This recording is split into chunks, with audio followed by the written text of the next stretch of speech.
deep fried dough with crispy, crunchy, golden brown outside, cake-like inside makes for this perfect local Japanese dessert.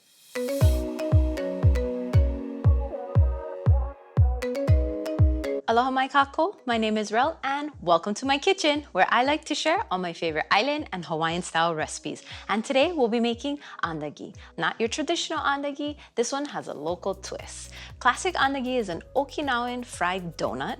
And first we'll start with the oil. You'll need any type of cooking oil of your choice, vegetable, canola, you can use avocado if you'd like. We're gonna put that into the wok set over medium heat. And you're gonna wanna heat your oil to 325 degrees Fahrenheit.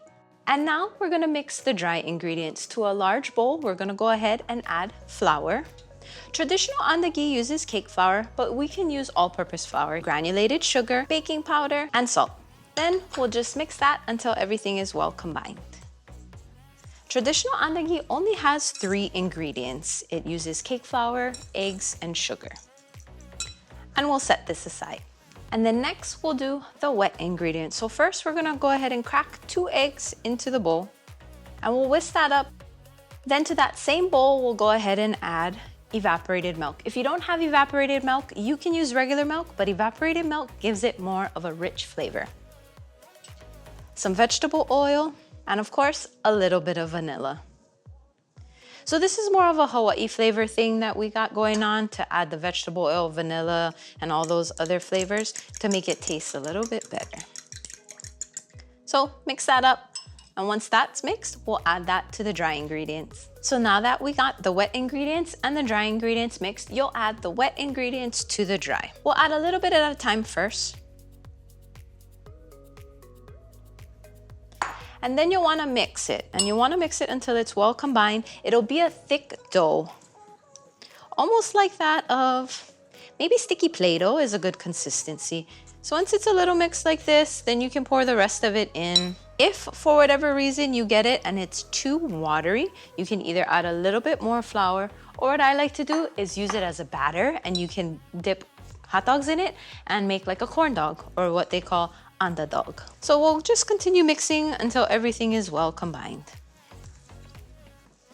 So as you can see, the dough is very thick and shaggy like this. That's the perfect consistency. If it drips off of your fork, it's a little too thin at that point. This one kind of globs through. Perfect. Andagi originated in South China and was made popular in Okinawa, Japan. And of course, there's a lot of Japanese and Japanese fusion foods here in Hawaii, so andagi is very popular here. So now that we've mixed the ingredients together and our oil is up to 325 degrees Fahrenheit, we can scoop the batter into the oil. Traditionally, you would use your hands to scoop it in, but for simplicity, we'll go ahead and use a cookie scoop. This is a small size of a cookie scoop. So you'll just take a scoop and drop it in.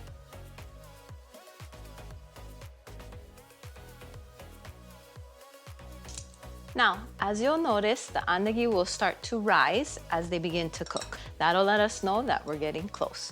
You're gonna fry this until golden brown, which takes about 6 to 8 minutes. And if you keep a close eye on it, sometimes they'll flip on their own and you don't even have to flip it. But sometimes you'll have to go in there and give it a little bit of help with the chopsticks. So as you can see, these ones are starting to brown up, and you can flip it to kind of help them over.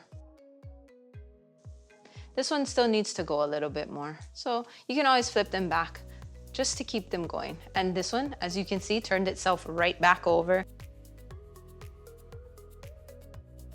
In Japanese, SATA means sugar, anda means oil, and agi means fry. Put that together and you got SATA ANDAGI. When you think you're close to being done, what you can do is take a skewer and you can put that into the middle of the andagi. And if the skewer comes out clean, then we know it's ready. So as you can see, this one still has a little bit of raw dough in it. So we're gonna keep it going. If you're finding that one side is browning up too quickly, then all you have to do is flip it over and let it cook up again on the other side.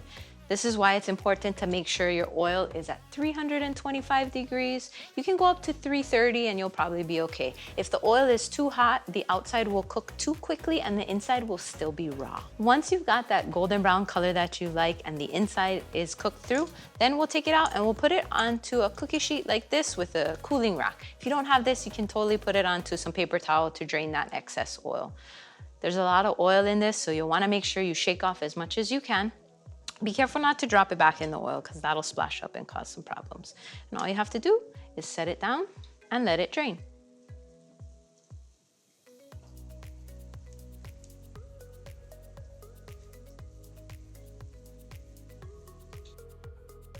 And that's how you make andagi, but you can't make all this yummy deliciousness without trying it.